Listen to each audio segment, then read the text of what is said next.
Paz, Senhor, irmãos. Boa tarde.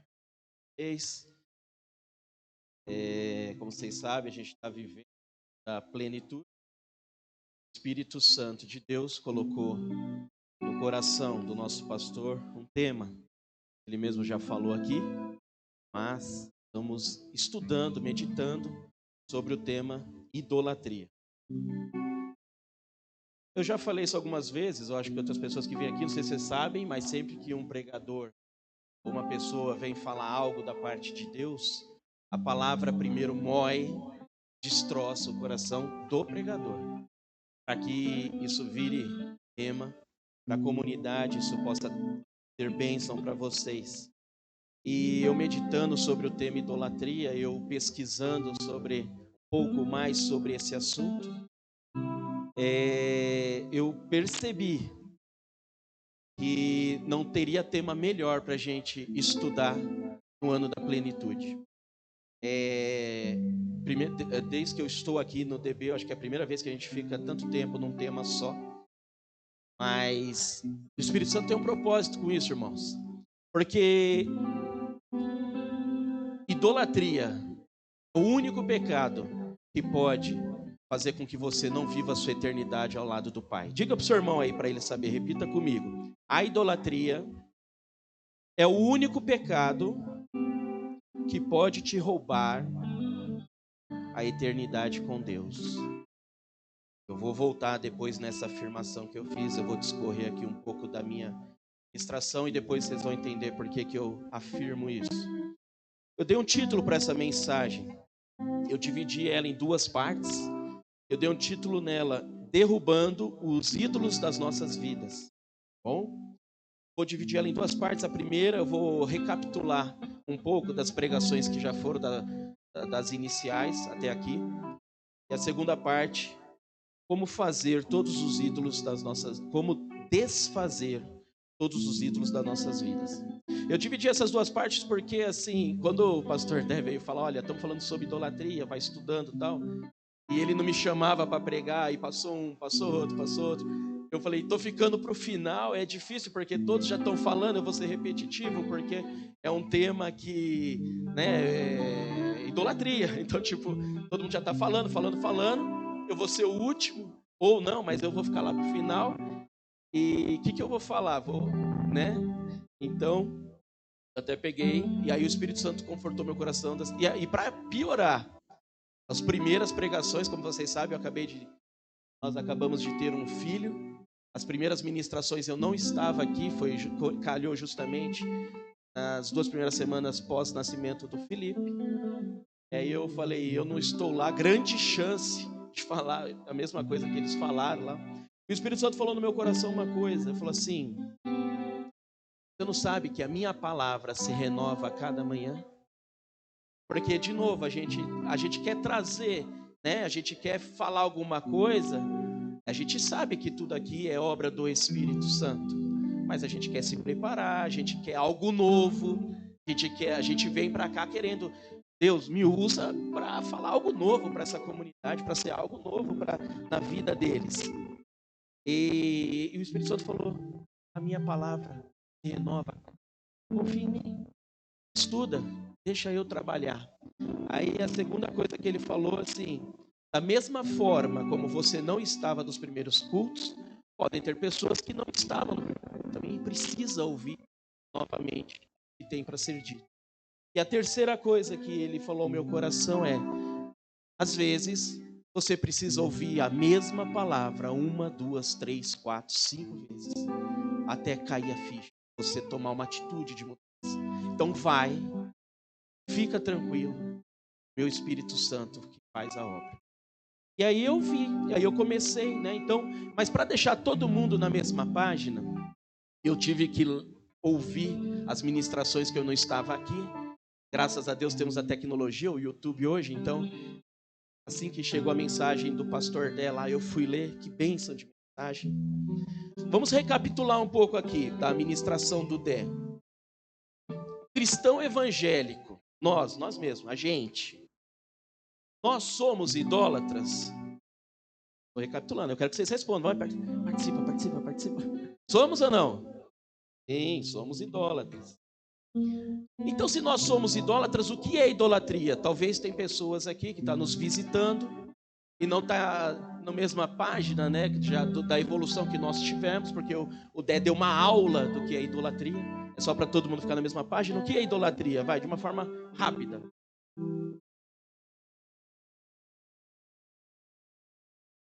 Adorar qualquer coisa que não seja Deus. Então podemos dizer que idolatria é tudo que colocamos no lugar de Deus. Substituímos o Criador pela criatura, certo? Fechado? Então, beleza. Então, tudo bem, a gente tem aquela visão, principalmente os cristãos evangélicos, que santos, orixás, deuses pagãos, todos são idolatria. Sim, são. Mas muito mais do que isso, e principalmente para nós, a idolatria do cristão. E a gente não tem costume de adorar santo, orixá, né? Nada. Não faz estátua, não faz. Mas a idolatria do cristão é aquilo que a gente venera, é aquilo que a gente ama, é aquilo que a gente se dedica mais do que a Deus. Tudo isso foi o que o pastor Dé nos ensinou. E ensinou que idolatria é um pecado raiz. É um pecado do coração. Vem de dentro para fora. Primeiro o seu coração idolatra algo e depois isso se torna atitude. Tô certo? Eu não estava aqui, tá certo o meu entendimento? Beleza. Apesar de nós cristãos não adorarmos outros deuses de estátua, de pedra ou qualquer coisa que seja, o nosso pecado às vezes é pior, porque o nosso pecado está lá dentro, está oculto, às vezes está escondido, está camuflado, não está externado. E muitas vezes é mais difícil de trabalhar, mais difícil de você enxergar que você tem esse pecado dentro de você. E aí mora o perigo. Depois veio o Alê do Prado, ele nos trouxe a característica das pessoas idólatras. Né? A gente pôde se enxergar nela. Que o perigo está na jornada. Podemos nos tornar idólatras na jornada de cristão. Se acharmos que Deus está demorando muito para nos atender, a gente já começa a se rebelar, já começa a criar coisa. A gente adora inútil, o que é inútil, o que é fútil. Ele falou, coisas que não levam a nada. E por último, o que eu peguei aqui, ele falou muito mais, o idólatra é inconstante, porque ele vive na montanha russa. Ele deu o exemplo do Play Center, que nem mais falou o Bihari, fica naquela montanha russa de hora tá bom, hora tá mal, hora tá bom, hora tá mal, porque ele é inconstante. O tio Ké nos mostrou, nosso presbítero pastor, que o maior ídolo do cristão é ele mesmo. Verdadeiramente não cultuamos o santinho, o santo, né? Mas não temos um santo padroeiro. Eu ia brincar com a pastora Cris, mas ela não está aqui. Mas nós não temos um santo padroeiro. Mas nós, muitas vezes, a nossa vontade é colocada no lugar de Deus. Nós somos egocêntricos, ególatras. Trouxe um texto lindo que eu até, de um pastor que ele trouxe aqui, pediria até depois você colocar no grupo da família, que eu achei tão legal aquele texto. E ele falou, vamos tentar a gente escrever uma carta de nós mesmos. Foi isso que ele falou? Acho que ninguém escreveu, mas vamos fazer esse exercício, irmãos. Vamos olhar para dentro de nós com coragem, né? Edinho, me ajuda aí. 1 Coríntios 10, 14 e 15. O Edinho está aqui, desculpa. NVI, tá?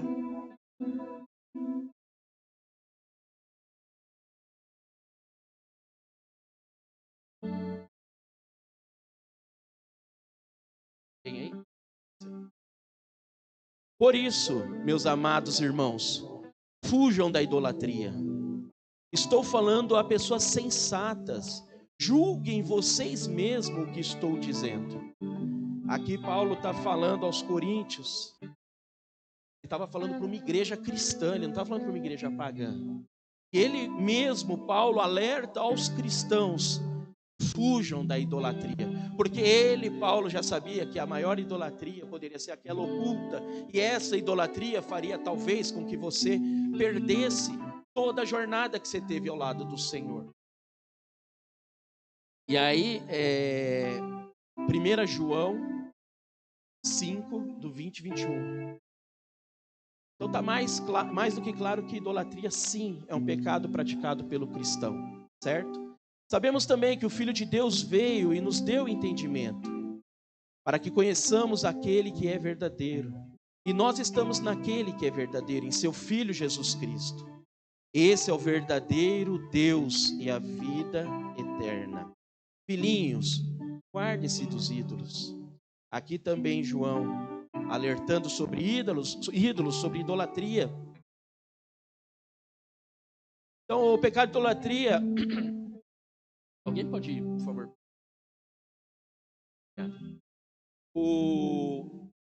A orientação bíblica para nós cristãos é para que a gente se guarde dos ídolos, que fuja da idolatria.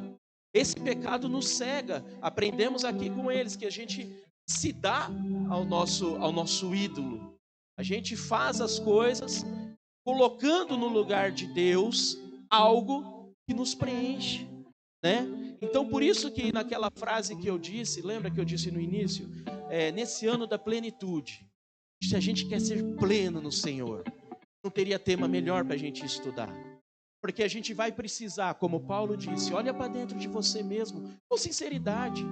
Analisa você, ninguém está aqui para apontar dedo para ninguém, não. É você com você mesmo. Se você quer ser um cristão, quer viver a plenitude de Deus, quer aproveitar e aprender as coisas do Senhor, você tem que olhar para dentro de você e ver o que te leva ainda a colocar no lugar de Deus na sua vida. É as suas vontades? É o seu trabalho? Se guarde dos ídolos, irmãos.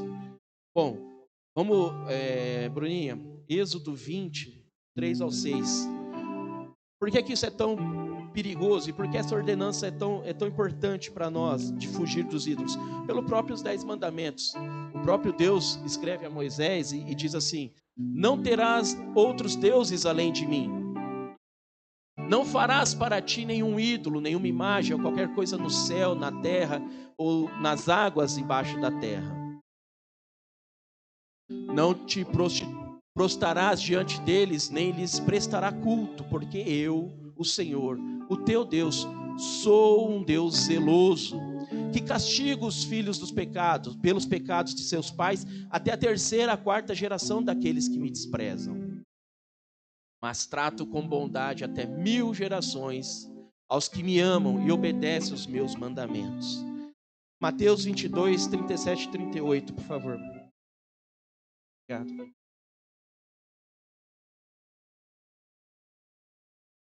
Respondeu Jesus: ame o Senhor, o seu Deus, de todo o seu coração, de toda a sua alma, de todo o seu entendimento. Este é o primeiro e maior mandamento. Então não tem outra escolha para nós. Se somos cristãos, se queremos andar com Deus, se queremos agradar ao Pai, não tem outro para nós. A gente, para ser salvo. Por isso que eu disse que esse é o pecado que pode nos livrar. Porque o dia que a gente colocar Deus no centro da nossa vida e Ele ser o único Deus ou o verdadeiro Deus da nossa vida, todas essas coisas vão caminhar bem e nós vamos para a glória. Está garantido, porque quem pagou o preço foi Jesus. Irmão, já está pago. A sua passagem, tipo, sabe aquela viagem que a gente faz no final do ano? É como se alguém chegasse para mim, ó, já está pago, é só ir. Só que tem uma condição. E aí ele fala qual a condição que é. A nossa vida na eternidade com Deus já está tudo quitado. Jesus Cristo já pagou o alto preço. Só que Ele nos coloca uma condição: amar a Deus acima de todas as coisas. E como amar a Deus em cima de todas as coisas? Fica essa pergunta, né? Nesse momento eu vou entrar na parte 2 da ministração. Até aqui eu fiz uma recapitulação de como foi os primeiros cultos. Eu quero focar aqui, que o Espírito Santo colocou no meu coração. Como eu amo Deus acima de todas as coisas. Na verdade, eu tive que fazer uma análise, do mesmo jeito que Paulo falou para os coríntios, analisa aí dentro, eu tive que fazer uma grande análise também da minha vida. E peço para que cada um faça no seu individual também. O que eu pude ver é que muitas das vezes nós somos gratos a Deus, mas não amamos a Deus.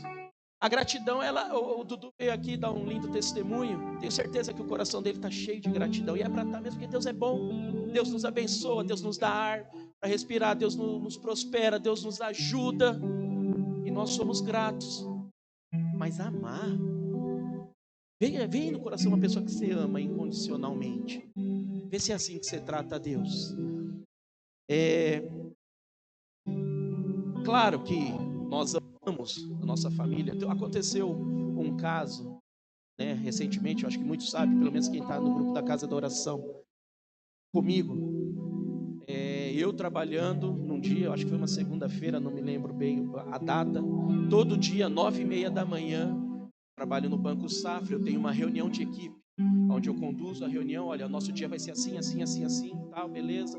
Tá com dificuldade nisso, me fala, eu te ajudo, tal. Uma reunião de posicionamento, dura meia hora, é coisa rápida.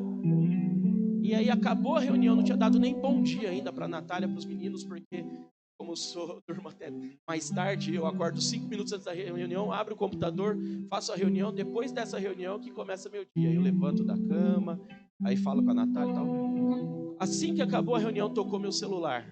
Era meu pai. Júnior, não sei o que está acontecendo. Meu pai desesperado, minha irmã desesperado. Sua mãe apagou aqui na sala. E ele ainda vira a câmera para ela assim, me mostra ela toda apagada assim, eu lá de São Paulo, mas, ô pai, leva ela para o médico, faz alguma coisa, o que está acontecendo? A enfermeira que é vizinha aqui está nos ajudando, acha que é uma crise de AVC e não sei o que fazer, o carro não quer pegar, eu chamo o Uber, chama vizinho, né, aquele desespero.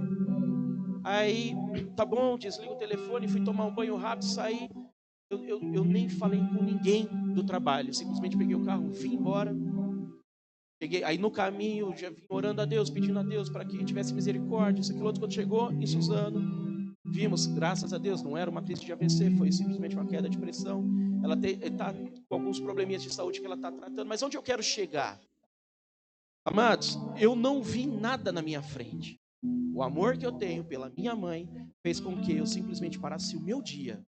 Tudo que eu estava fazendo, tudo que eu tinha acabado de combinar na reunião, baixasse o computador e viesse embora.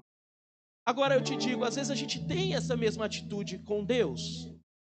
Será que a gente tem essa atitude de hoje, sei lá, aconteceu alguma coisa, você precisa, Deus te pede para fazer algo, a primeira coisa que a gente faz, às vezes no domingo, a gente não vem nem para o culto. Isso é um ídolo. O próprio Espírito Santo colocou no meu coração, não é errado, você fez o que era certo com a sua mãe, mas o fato é que naquele momento eu não queria saber se eu ia ser demitido, eu não queria saber se eu teria alguma, eu não queria saber de nada, eu queria estar do lado da minha mãe. Será que quando a gente precisa fazer algo para o Senhor, a gente coloca de lado tudo aquilo também que deveria ser secundário, mas muitas vezes não é? Eu trabalho, como falei, no Banco Safra, lá é um banco o dono é um judeu. O dono do Banco Safra, Davi Safra, é um judeu. Muitos judeus trabalham dentro do Banco Safra e eu me aproximei muito do trabalho. Ele é uma pessoa que testa sistema, eu sou uma pessoa que entrega o sistema, a gente conversa muito, bacana, gosto muito dele. E numa das conversas, numa sexta-feira, a gente pronto para entrar numa implantação grande. Na segunda, ele falou, Hernandes, só até as 4. Eu falei, mas e se a galera não entregar? O pessoal está querendo varar fim de semana. Só domingo. Ou sábado, depois do porto. Ah, mas o bicho está pegando. Eu preciso entregar isso aqui. Fala com outra. E por quê? O que está acontecendo? Eu falei, eu sou judeu. Eu vou para o meu Shabbat. Tá, mas não tem como. Não. Por quê? Porque eu não estou aqui querendo focar na religiosidade, eu não estou querendo focar na cultura, né? Eu estou querendo dizer que para ele, o importante é no pôr do sol, eles desligam tudo. Desligam a energia da casa, eles desligam o celular, eles desligam tudo e ficam com Deus. Eles vão para a sinagoga a pé, porque não pode pegar ônibus, porque eles não podem pegar em dinheiro. Vai na sinagoga a pé, mora perto, mas tudo bem, vai a pé. Na volta ele fica o dia inteiro com a família e com Deus. Meu Shabbat é para mim. Eu falei, mas e se você for demitido, cara? Ele falou assim, tudo bem, Deus cuida de mim. Olha um judeu, a fé que ele tem, aonde ele deposita as coisas. De novo, eu não estou querendo focar aqui na religiosidade deles, na tradição, na cultura. Eu estou querendo dizer que nós, cristãos, não fazemos a mesma coisa com o nosso Jesus, que deveria ser para nós o centro de todas as coisas. Tudo bem, Hernandes, eu trabalho de domingo, cara, eu não consigo estar na igreja. Comecei a trabalhar 7 dias, então, e o sábado? Por que você não faz seu Shabbat de sábado, se domingo você tem escala? A gente não faz, a gente faz tudo no tempo livre. Domingo é o dia do Senhor, eu tenho que trabalhar? Eu tenho que trabalhar. Então, me falou muito forte que Deus, o Espírito Santo começa a cobrar de nós, que nós precisamos ter a maturidade para arrancar todos os ídolos que nós temos, se a gente quer fazer diferença nessa nação, se a gente verdadeiramente quer carregar o nome de Cristo, ou se nós simplesmente vamos ser mais um grupo de cristãos que se reúnem, que adora, que exalta, de vez em quando tem um milagre aqui. É dia de decisão, amados. Como você gasta o seu tempo? No domingo, que é dia do Senhor, te desafio, passa um dia, 24 horas, desliga seu celular, desliga a televisão, a energia elétrica da sua casa, viva com a sua família esse dia e com o seu Deus. Tenta fazer isso. A gente tem dificuldade para fazer isso. Essa aqui é a verdade. E Deus pediu para que nós tivéssemos um dia da semana com Ele. Ele fez tudo em 6 dias. No 7º Ele descansou. Agora, mas é que a gente tem a nossa rotina. A gente está aqui, a gente está desesperado para fazer as coisas. Amados, a verdade é o seguinte: a gente só vai amar a Deus de verdade e colocar Ele na posição que é dele quando a gente conhecer de verdade o nosso Deus. Não tem outro segredo. Eu falei para vocês o que a gente ia fazer para derrubar os ídolos. Parece até um clichê. Não tem outro segredo. É conhecer a Deus. Abre para mim, Bruna, por favor. João 14, 23.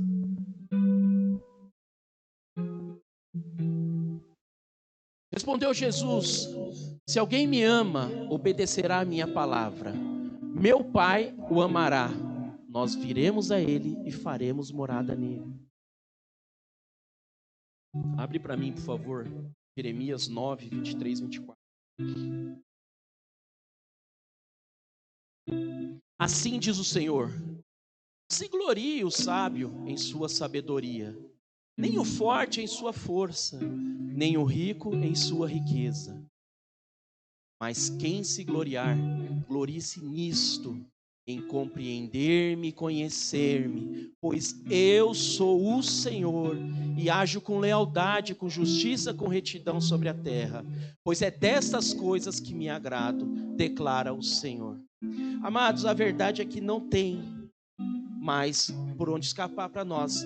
A verdade é que se a gente quer amar a Deus mesmo, como você ama seus pais, como você, e não é errado amar a família, já aprendemos sobre isso, não é errado amar o seu trabalho também, mas Deus nos cobra colocar ordem nesses amores.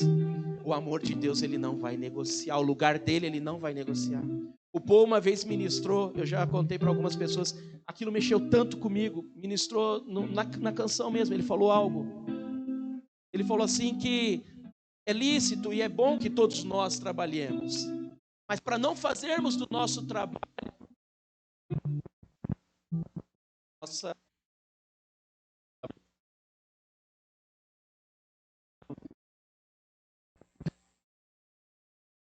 passa do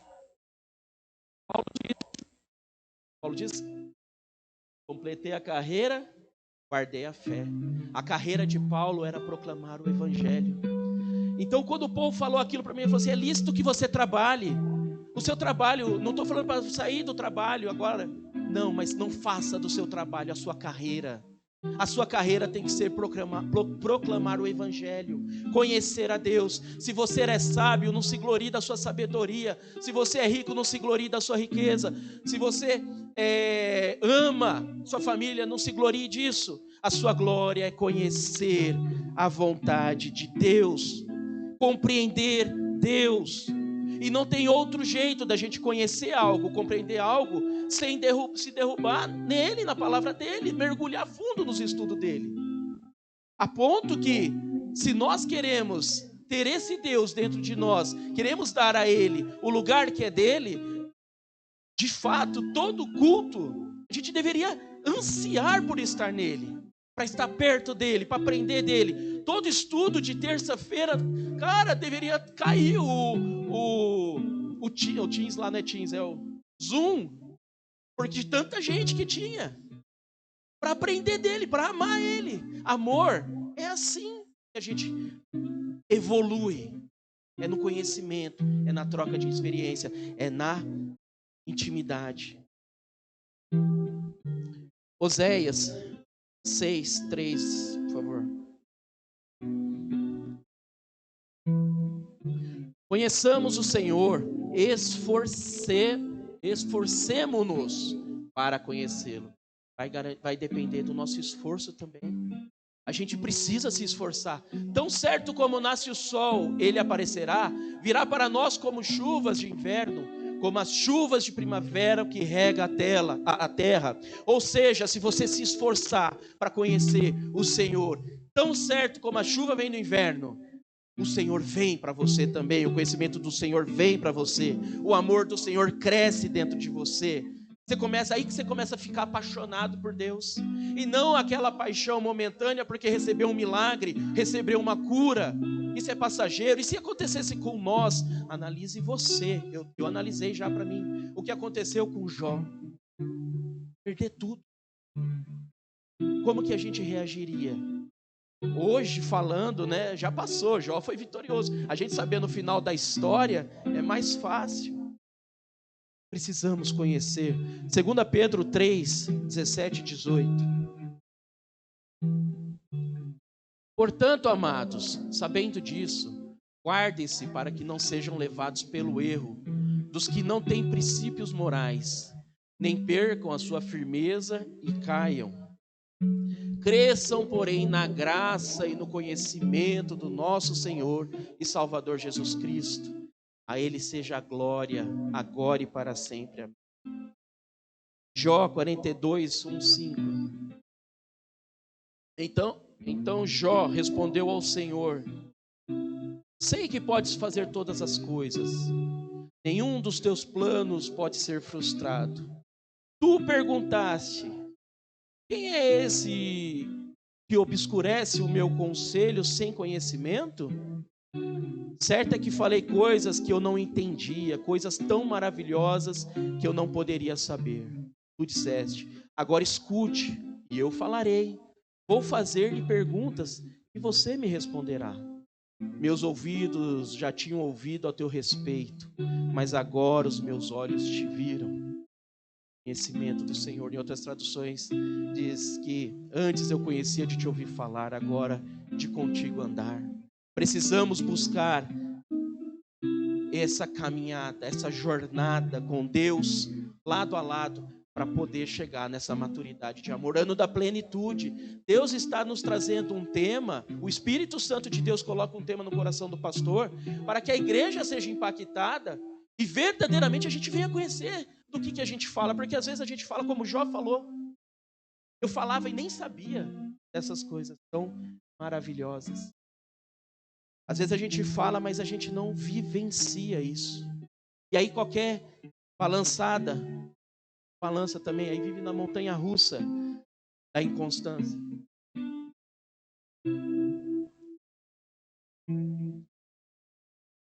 Amados, na verdade, todos os seres humanos, todos, sem exceção, cristão, não cristão, todo ser humano, eles buscam preencher o seu coração porque ele sempre sente que falta alguma coisa. Dostoiévski foi um escritor, filósofo, considerado por muitos um dos maiores psicólogos do mundo. Ele disse assim: todo homem tem um vazio do tamanho de Deus. Seria que alguns chamam de buraco a ser preenchido, buraco na alma. Santo Agostinho, em seu pensamento, escreveu: fizeste-nos para ti, e inquieto está o nosso coração, enquanto não repousa em ti. São Tomás de Aquino: dentro de cada pessoa existe grande sede de felicidade e propósito na vida. Lucas 12, 31, por favor. Busquem, pois, o reino de Deus e todas as coisas vos serão acrescentadas. O que eu quis mostrar aqui é que a própria psicologia, a própria ciência já se deu conta que a gente tem um buraco na alma. O homem fica enchendo esse buraco com o que lhe convém, com o que ele acha que é certo. Mas nós cristãos, nós temos a verdade para nós. E nós desperdiçamos esse tempo bem preenchendo com coisas fúteis.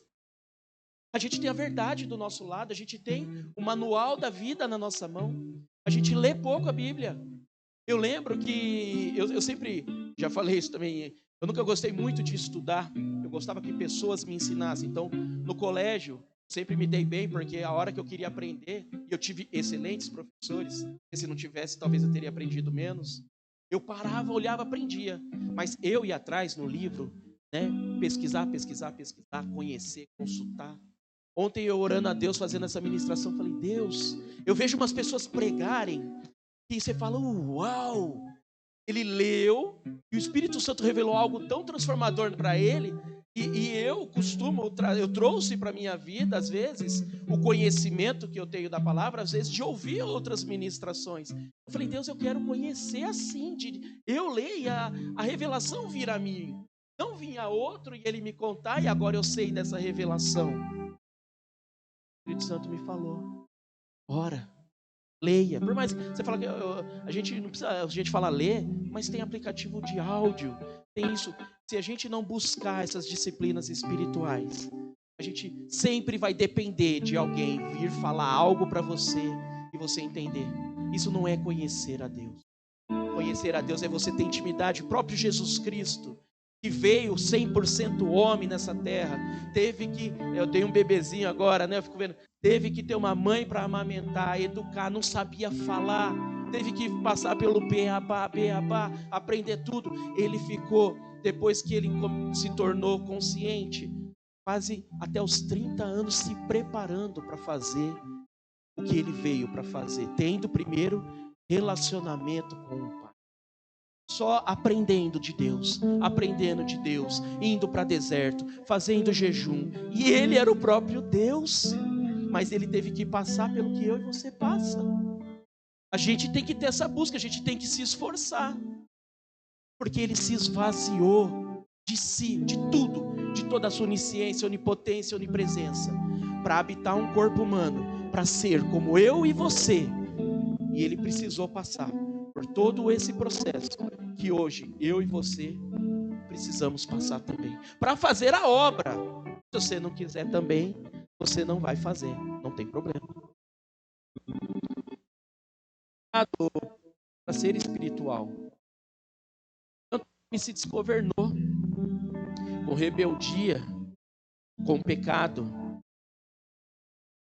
Fala para 8:32, por favor. E aí entrou no coração do homem e o engano.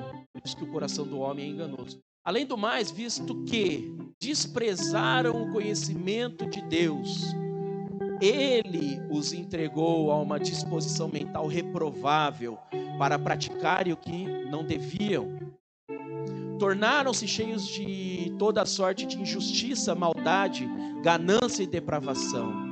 Estão cheios de inveja, homicídios, rivalidades, engano, malícia. Inimigos insolentes, arrogantes e presunçosos. Inventam maneiras de praticar o mal. Desobedecem os seus pais. São insensatos, desleais, sem amor pela família, implacáveis. Embora conheçam o justo decreto de Deus, de que as pessoas que praticam tais coisas merecem a morte, não somente continuam a praticá-los, mas também aprovam aqueles que as praticam. O homem se desgovernou com o pecado. Era para ele conhecer a Deus, era para ele se exercitar, se esforçar para conhecer a Deus. E ele se desviou disso. Ele tornou o quê? Ele desprezou o conhecimento. É esse o maior problema da humanidade. Ela despreza totalmente conhecer a Deus. C.S. Lewis disse: nossa busca incessante pela felicidade só nos levará à infelicidade.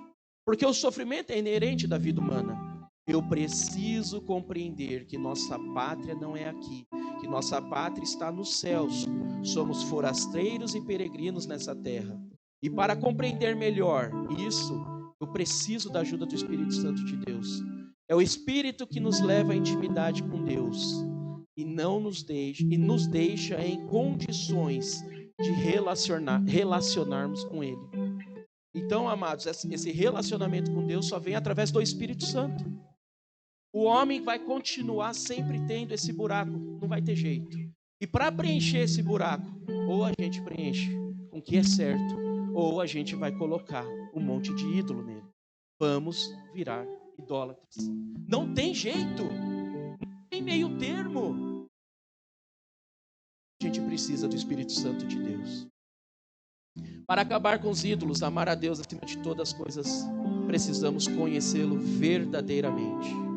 Você só ama, você conhece. E eu estava finalizando essa ministração, pegando um trecho aqui e ali, quando eu fui ler ela de novo, eu lembrei de um texto de uma grande escritora que fala exatamente isso, como esse texto foi impactante na minha vida quando eu li. Porque essa escritora fez uma analogia entre o casamento e o conhecimento do cônjuge e o conhecimento de Deus. O casamento com a sua esposa e o casamento de Jesus com a noiva. Eu fiz umas adaptações porque na liberdade literária dela, ela usou umas palavras que talvez não seja conveniente falar aqui, mas eu não perdi o contexto. Eu queria ler para vocês. Esse texto é da grande escritora Cristina Albuquerque. Ela colocou no grupo da família um devocional. Ano da plenitude, estação da Epifania, dia 20. Os jovens casais apaixonados... Antes de eu começar, só uma coisa. Dá uma cutucada no seu irmão aí para acordar. Fala que eu já estou terminando, porque isso é muito importante. Esse texto realmente mudou a minha forma de ver as coisas. Até porque eu era esse cara do casamento e eu era esse cara da vida com Deus. Presta atenção, é rápido, é importante. É longo um pouquinho, mas vai ser revelador. Os jovens casais apaixonados acham que entendem de amor. Eu já estive lá e sei bem como é. Todos aqueles filmes românticos com aqueles casais perfeitos, feitos um para o outro, loucos um pelo outro, que se amam tão intensamente, nutrem o imaginário romântico da maioria dos jovens casados e não casados. Quando eu casar vai ser assim, vou fazer isso, aquilo, vai ser dessa forma. Quando entram na rotina ordinária do casamento, percebe que a realidade é bem diferente. Que nenhum dos cônjuges foram para o casamento como uma espécie de folha em branco, para escreverem juntos uma linda história de amor.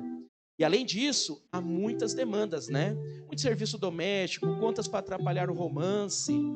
Além de tudo isso, todos levaram para o casamento as suas histórias. Folhas escritas de frente e verso, suas bagagens, cheias de medo, traumas, experiências e falsas expectativas.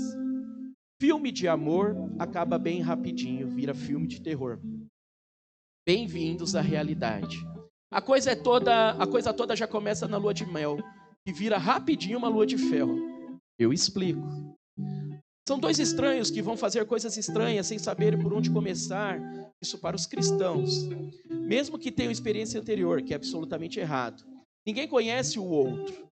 Além disso, o sexo proibido tem sabor de pecado, bom no começo e amargo no final. Tá, mas que conversa estranha para um devocional. Coragem, vamos lá. Quando a Bíblia fala de conhecer a Deus, e é aqui que eu quero entrar, conhecer a Deus. Quando a Bíblia fala de conhecer a Deus, a palavra hebraica utilizada é yada, conhecer.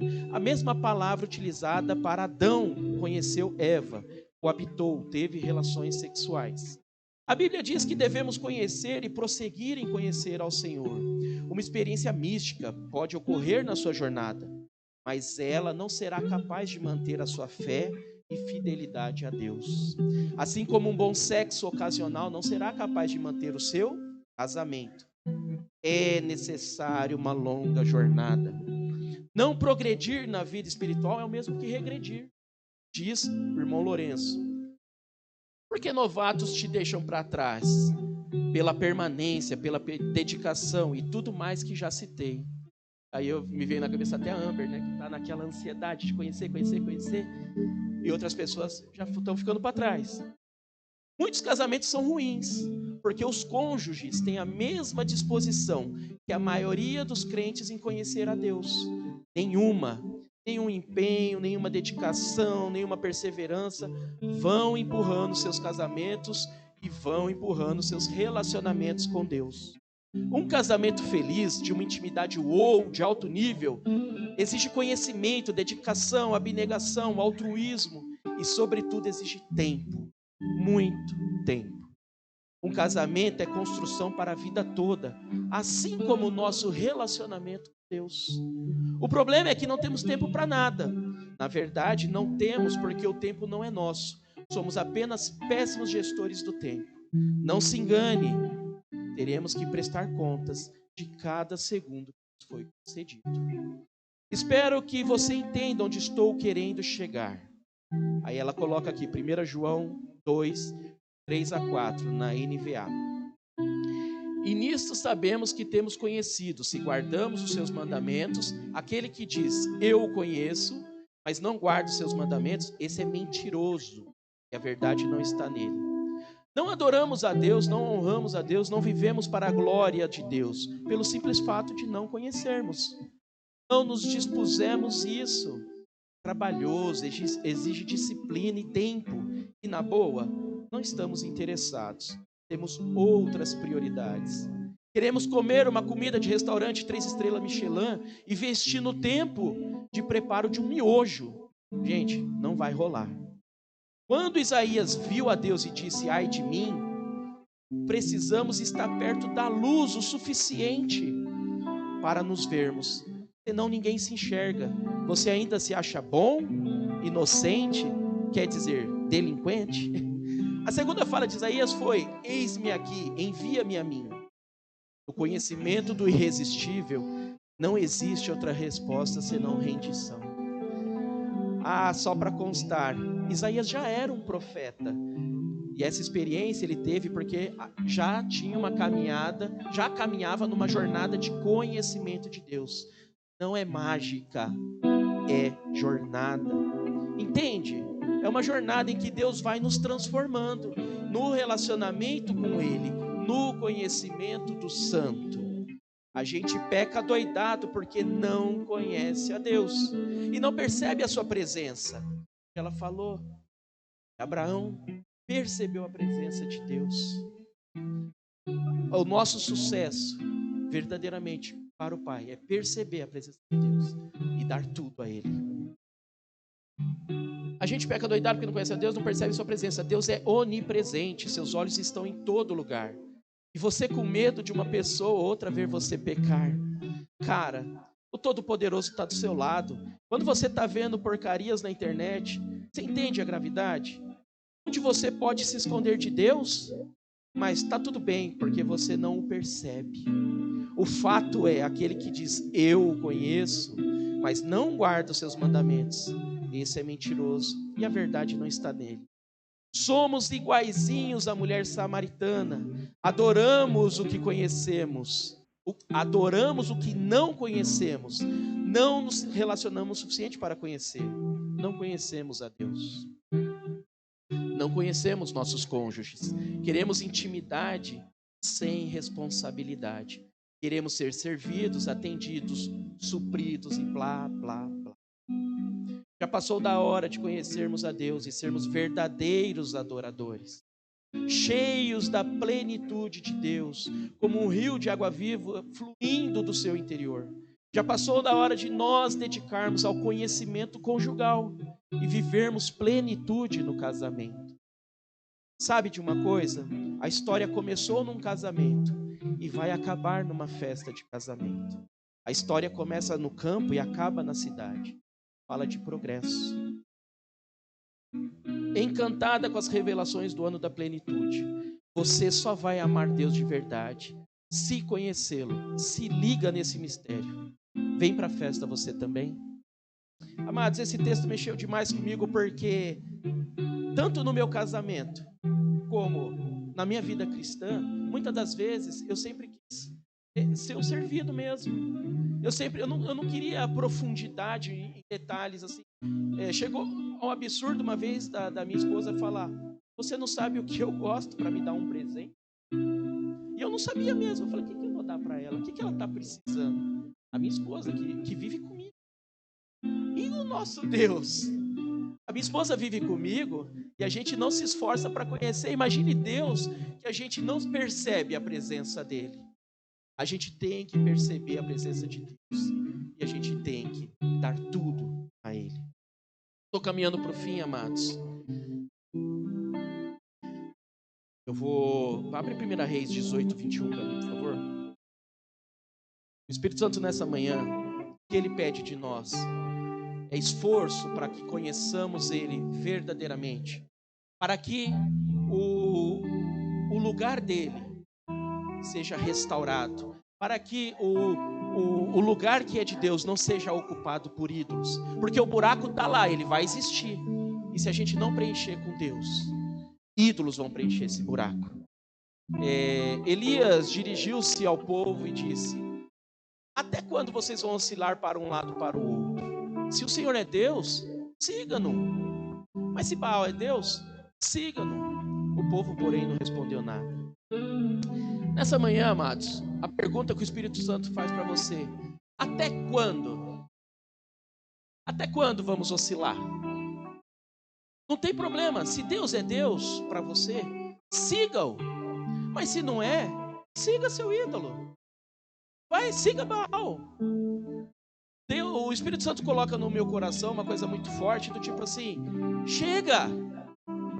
Até quando? Esse episódio aqui, se a gente for continuar vendo, foi uma das maiores vitórias presenciais, assim, onde Deus derrota os seus inimigos para todo mundo ver. Baal tinha mais de 400, em torno de 450 profetas de Baal contra um único homem de Deus. E Deus fez do céu descer um fogo consumidor que consumiu todo o holocausto. Mas então, quando Elias está aqui para fazer esse momento aqui,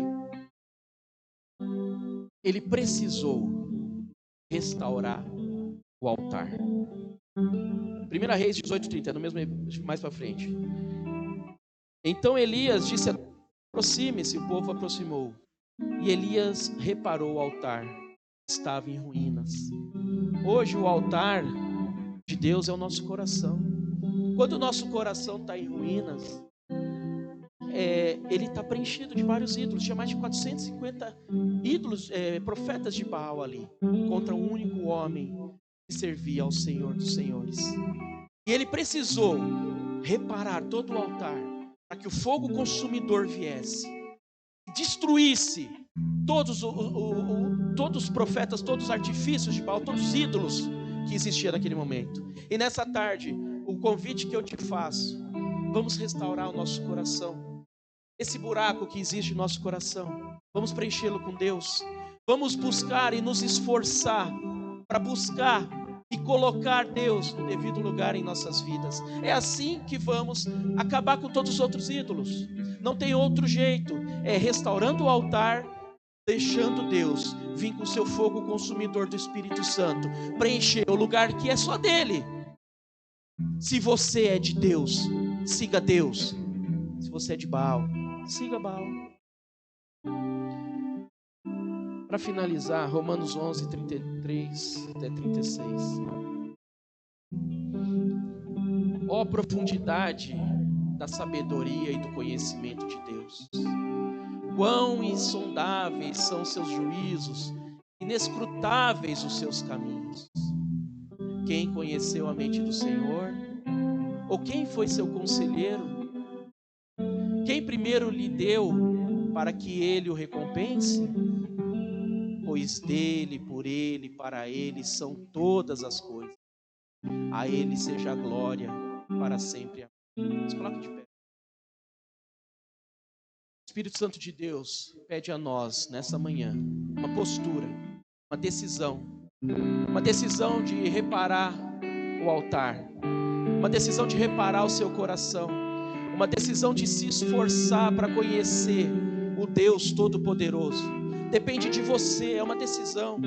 É você começar diariamente, criar rotinas para conhecer esse seu Deus, para que o Espírito Santo dele, num poder imensurável que vem do céu, venha e derrube todos os ídolos de Baal.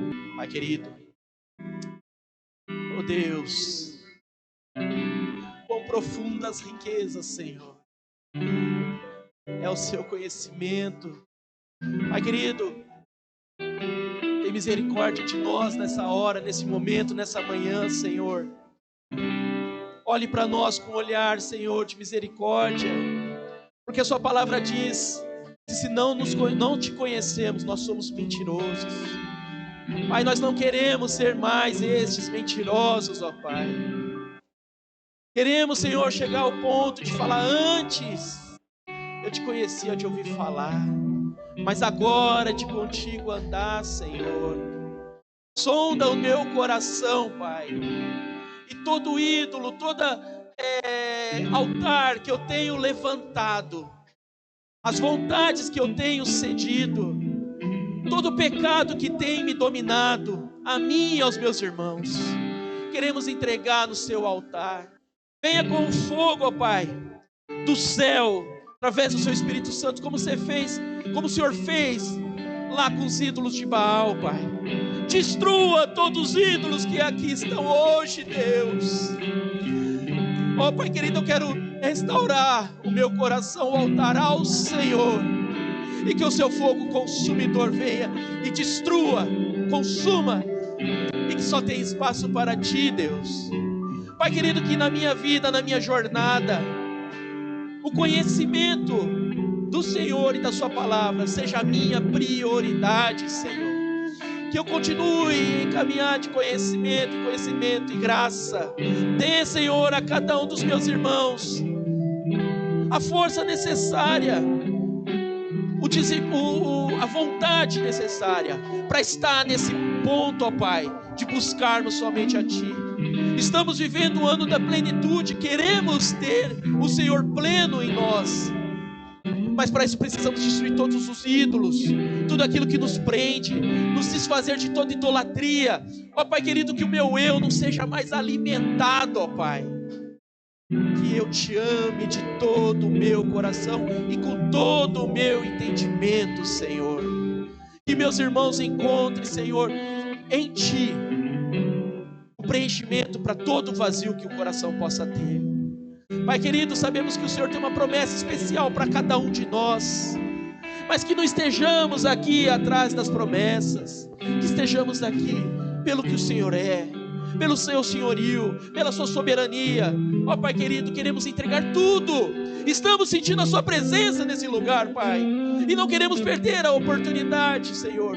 O mundo está um caos, Pai, todo mundo fazendo o que quer, e nós temos, Senhor, a palavra da vida, nós temos a verdade, Senhor, escancarada na nossa frente.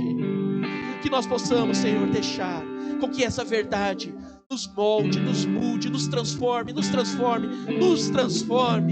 para a honra e glória do seu santo nome. Queremos reconstruir e reparar o altar para o Senhor. Venha e faça morada, Deus. Ele é seu, o meu coração é do Senhor. A prioridade da minha vida é conhecer o Senhor. Que o meu trabalho, que a minha família, que os meus filhos, que tudo que vem para ocupar, que possa ficar em segundo plano, Deus. Que o Senhor esteja o centro sempre da minha vontade e do meu anseio, em nome de Jesus. Amém. Eu agradeço a oportunidade.